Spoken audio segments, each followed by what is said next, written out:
To find the critical numbers of a function, we will differentiate and set that derivative equal to 0.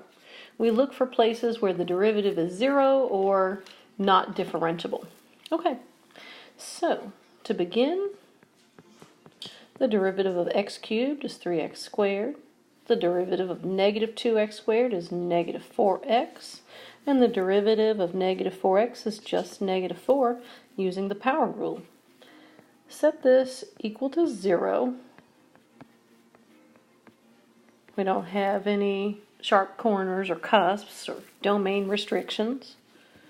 When we do set that equal to 0, we're going to factor. Now, we could factor it by trial and error, or we could use grouping. 3 times 4 does give us, well, 3 times negative 4 is negative 12. We're looking for factors of negative 12 that subtract, because the signs are going to be different, to give us a negative 4. And it's not 1 and 12. It is 2 and 6, not 3 and 4. So the signs are going to be different.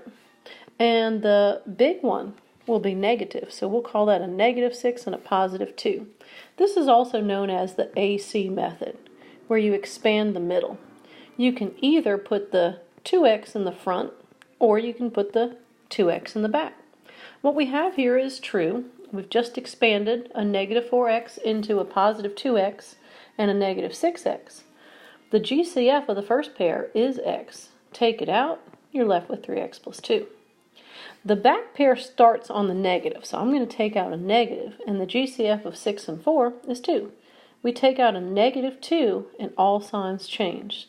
3x plus 2. Oh, look at that. They are the same. We take them out. 3x plus 2, put it in the front or the back.